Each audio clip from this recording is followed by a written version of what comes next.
Selamat pagi anak-anak. Kita akan mulai lagi pelajaran IPS. Ya, kita akan lanjutkan pelajaran IPS yang hari kemarin, minggu kemarin kita sudah mempelajari tentang kedatangan bangsa Barat ke Indonesia. Yang dimaksudkan adalah bangsa Eropa, terutama adalah Portugis, Belanda, dan Inggris. Oke, nah sekarang kita melihat ke sini, ya. Kita melihat yaitu kedatangan bangsa Barat ke Indonesia. Seperti yang Bapak sebutkan tadi, bahwa bangsa Barat yang dimaksud adalah Portugis, ya, Inggris, dan Belanda. Karena tiga bangsa inilah yang pernah berkuasa, ya paling tidak pernah datang di Indonesia untuk melakukan perdagangan pada zaman itu. Nah, anak-anak, kenapa Bapak sebutkan sekaligus ini? Karena banyak Eropa itu, banyak, terutama yang Eropa Barat itu selain negara-negara ini ada Prancis dan Jerman dan lain sebagainya, tapi mereka kan nggak pernah menjajah Indonesia. Nah, sekarang kita kembali lihat ke sini. Seperti Bapak terangkan kemarin bahwa apa yang mendorong bangsa-bangsa ini datang ke Indonesia? Pertama, karena Indonesia sangat menarik, banyak menghasilkan rempah-rempah itu, ya, menghasilkan rempah-rempah. Indonesia merupakan penghasil rempah-rempah yang luar biasa banyak, dan barang dagangan ini laku sekali di negara Eropa sana. Karena kita tahu ya, apa rempah-rempah itu untuk apa saja, kemarin juga sudah Bapak sebutkan dan anak-anak bisa menyebutkan sendiri. Antara lain itu apa? Untuk mengawetkan makanan, untuk membuat obat-obatan dan lain sebagainya. Oke, itu guna rempah. Nah, sebelumnya bahwa sekali lagi pertama bangsa Barat ingin datang ke Indonesia karena itu tadi penghasil rempah-rempah, mempunyai daya tarik tersendiri. Yang dua, motivasi 3G, ya, kejayaan, ya, mencari emas. Yang emas itu identik dengan kekayaan dan lain sebagainya. Terus yang ketiga, adanya revolusi industri yang dimulai dari negara Inggris. Loh, apa hubungannya? Revolusi industri ini ada hubungannya, karena dengan revolusi industri banyak penemuan baru, terutama yang berhubungan dengan alat-alat transportasi. Oke, sekarang kita lanjutkan ke sini, ya. Anak-anak, bangsa Barat yang mula-mula datang ke Indonesia adalah Portugis. Itu tepatnya tahun 1512. Yaitu di mana? Di Maluku. Maluku merupakan wilayah Indonesia. Tapi sebelumnya mereka tiba dulu di Malaka tahun 1511. Oke, kita tidak akan membicarakan ini, tetapi yang ini, ya, berkuasa, maksud Bapak datang di Maluku, ketemulah sumbernya. Ternyata sumber rempah-rempah ada di sana. Nah, tidak lama kemudian datanglah ekspedisi bangsa Inggris, ya. Penjelajah orang-orang Inggris datang ke Indonesia. Nah, penjelajah ini mempunyai maksud, yaitu mencari itu tadi rempah-rempah, karena mereka itu sebenarnya para pengusaha. Nah, mereka bersama dengan persekutuan dagangnya yang disebut EIC, East Indian Company. Jadi ini persekutuan dagang Inggris ini menyertai para ekspedisi dari Inggris, ya. Datanglah ke Indonesia juga, tapi sebelumnya mereka juga tiba dulu di mana? Di Malaka ini, ya, tapi langsung melanjutkan perjalanannya ke Indonesia. Oke, ekspedisi bangsa Inggris. Bahkan ketika itu persekutuan dagang ini sempat untuk mendirikan kantornya, yaitu waktu itu di Banten, karena mendapat izin dari penguasa Banten pada waktu itu oke, diizinkan mereka mendirikan kantor di sana. Nah, tidak lama kemudian anak-anak datanglah Belanda. Nah, Belanda ini ya yang dahului pertama oleh armada De Houtman, yaitu tiba di Pelabuhan Banten. Ya, Pelabuhan Banten. Ketika mereka datang di sana, ternyata Inggris dengan persekutuan dagangnya sudah ada di sana kantornya. Tapi dia tidak gentar. Dia tetap akan mengadakan usaha untuk tetap ikut berdagang di Indonesia, berusaha di Indonesia, khususnya ketika mereka akan mencari rempah-rempah itu. Nah, armada ini tidak sendirian, mereka juga disusul lebih banyak pedagang-pedagang dari Belanda. Dari para pengusaha Belanda itu ketika mendengar armada De Houtman sudah tiba di Banten, ya tentunya dengan berbagai informasi mungkin yang membuat mereka ingin ikut ke sana, para pengusaha ini datang ke sana. Wah, sehingga tidak hanya 1-2 pengusaha Belanda yang ikut datang ke Indonesia, tetapi banyak. Nah, untuk mencegah terjadinya persaingan antara pengusaha Belanda itu, ya, supaya tidak bersaing secara kotor, persaingannya sih boleh, tapi persaingan yang sehat, maka digabung, di merger. Pengusaha-pengusaha itu digabung menjadi organisasi yang namanya VOC, Verenigde Oost-Indische Compagnie. Ya, ini artinya adalah kumpulan beberapa perusahaan dagang Belanda yang ada di Indonesia, tapi namanya waktu itu belum Indonesia, ya. Oke, VOC sekarang berdirilah tahun 1602 dengan gubernur jenderal yang pertama adalah Peter Both. Peter Both menjadi gubernur jenderal. Gubernur jenderal itu apa, Pak? Gubernur jenderal itu pemimpin VOC. Jadi pemimpin VOC itu seorang gubernur jenderal. Namanya yaitu yang pertama Peter Both. Mereka mendirikan kantornya berpusat di Ambon. Di Ambon itu mana? Maluku. Tetapi anak-anak tidak lama di sana.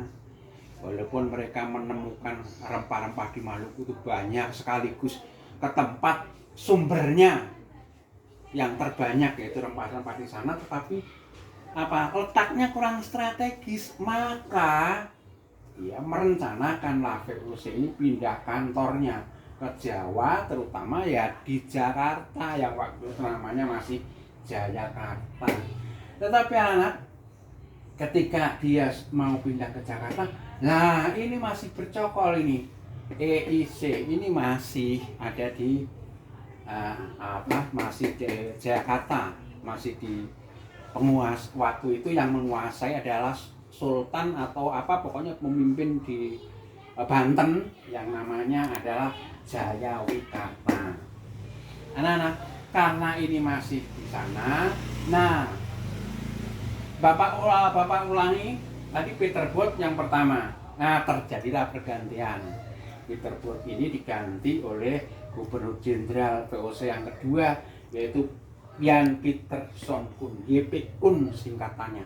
Nah, YP Koen ini ketika merencanakan pindah ke Jawa, tetapi ini sudah ada nego sama penguasa di sana. Pak Jayawikarta, bagaimana kalau kami VOC mendirikan kantornya di sini di Jakarta? Ya, tapi kan di sini sudah ada ini. Wah, gampang. Kalau Bapak itu berkenan untuk mencabut izinnya, pasti ini akan pergi dari yang bisa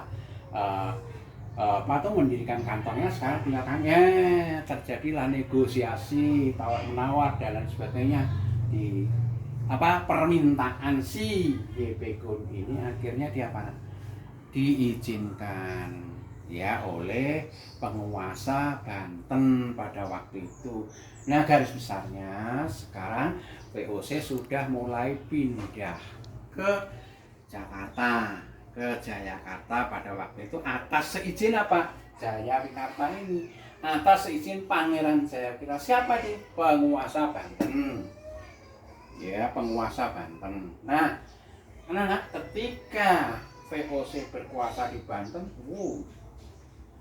mereka semakin leluasa karena merasa tidak ada persaingan. Artinya mereka tidak ada saingan dari negara lain kecuali Belanda. Belanda kan para pedagangnya sudah disatukan menjadi VOC tadi, berbagai macam dari berbagai pengusaha sudah digabung, di merger dari satu yang namanya VOC. Nah, mereka semakin leluasa untuk berdagang di Indonesia, khususnya di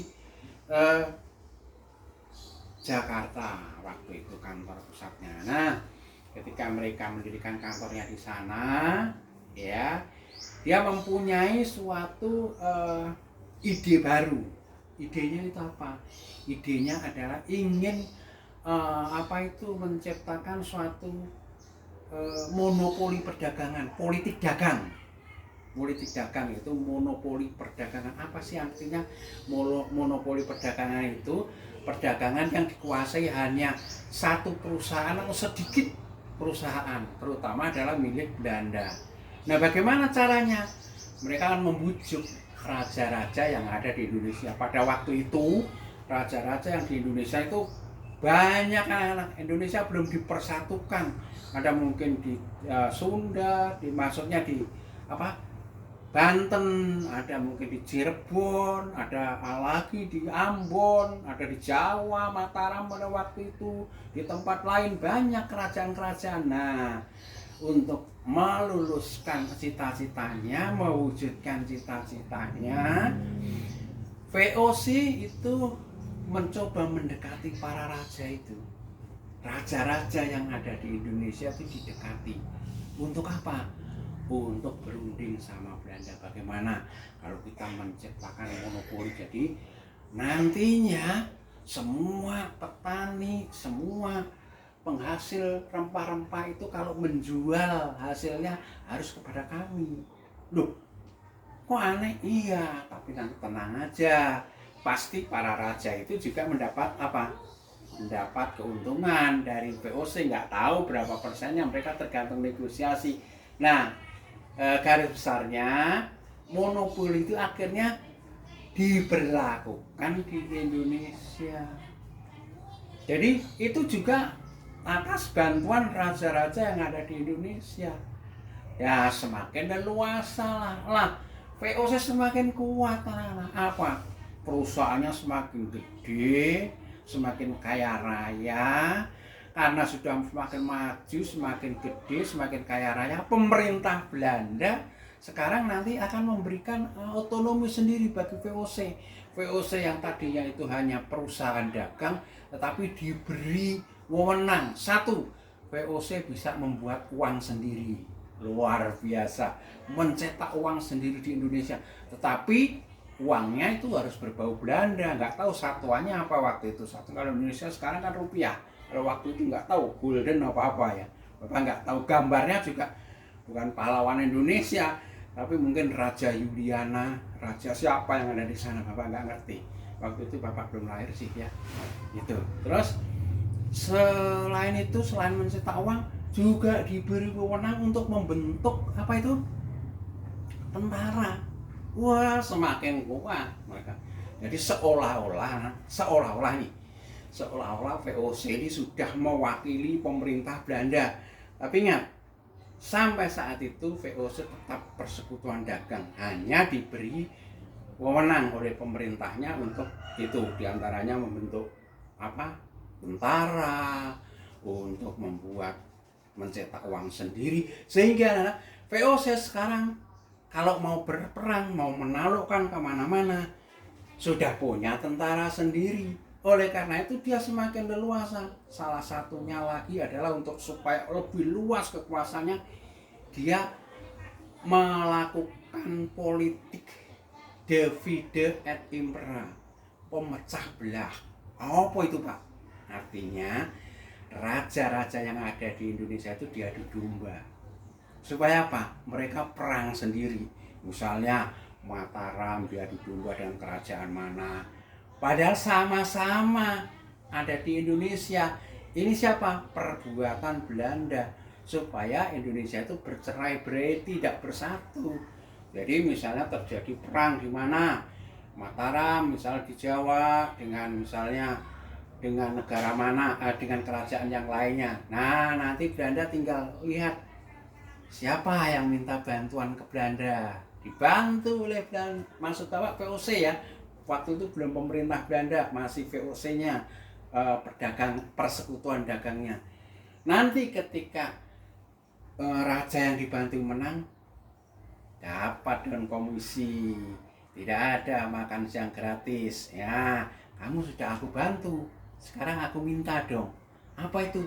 Misalnya wilayah kekuasaan, ya. Misalnya, wow, Anda boleh membuat perkebunan di daerah mana? Wah, ini akhirnya apa? VOC semakin banyak, semakin luas kekuasaannya. Nah, sehingga hampir seluruh Indonesia nanti dikuasai oleh VOC. Tapi sayang, VOC tidak selamanya bisa jaya, karena di dalam VOC sendiri pengurusnya, ya, para pejabatnya yang ada di VOC itu mengadakan korupsi besar-besaran. Wah, sehingga bubar. Suatu ketika VOC akan bubar. Nah, dengan bubarnya VOC digantilah bukan VOC tetapi pemerintahnya yang datang ke Indonesia. Ya, pemerintah mana? Pemerintah Belanda. Loh, tadi siapa, Pak? Tadi VOC itu hanya persekutuan dagangnya yang mewakili mereka, pemerintah Belanda. Nah, sekarang ketika VOC bangkrut, VOC banyak melakukan korupsi, usahanya banyak yang bangkrut, akhirnya bubar. Dengan bubarnya VOC ini digantikan oleh pemerintahan Belanda untuk menjadi menjadi pengganti VOC itu, meneruskan apa yang sudah dirintis VOC, wilayah-wilayah yang sudah dikuasai VOC itu sekarang Belanda lah yang berkuasa. Akhirnya apa? Mulailah saat itu Indonesia di bawah kekuasaan Belanda. Mulailah pemerintah Belanda resmi menjajah Indonesia. Sehingga ketika dikatakan Belanda itu menjajah Indonesia selama 400 tahun, 4 abad. Sebenarnya sebelum itu bukan pemerintah Belanda yang berkuasa, adalah VOC. Sekitar 1600 berapa, 9 berapa, itu sampai 1800. Dari 1800 itu VOC sudah dibubarkan, sudah ganti pemerintah Belanda yang berkuasa di sana, di Indonesia. Jadi sebenarnya sebelumnya itu bukan Belanda, Nana. Yang maksud Bapak bukan pemerintahnya, tetapi VOC-nya yang berkuasa. Nah, sampai di sini Nana. Jadi kronologisnya itu apa? Urut-urutan waktunya kedatangan bangsa Barat di Indonesia dimulai dari situ, ya, dari Portugis, Inggris, Belanda. Tapi yang paling lama bercokol di Indonesia adalah Belanda, yang dimulai dengan VOC-nya sampai pemerintah Belanda, ya. Nah, anak-anak, seperti yang Bapak katakan tadi, bahwa VOC itu merupakan suatu persekutuan dagang yang amat sangat licik, ya, karena pertama itu politik dagang monopoli tadi, terus politik pemecah belah yang dilakukan di Indonesia itu sudah sangat. Nah, dengan demikian Indonesia rakyatnya semakin menderita ketika mereka di bawah kekuasaan VOC dan akhirnya ke pemerintah Belanda. Anak-anak, demikian kira-kira kronologis yang terjadi bangsa-bangsa Barat di Indonesia pada saat itu. Terima kasih, kita lanjutkan lagi nanti.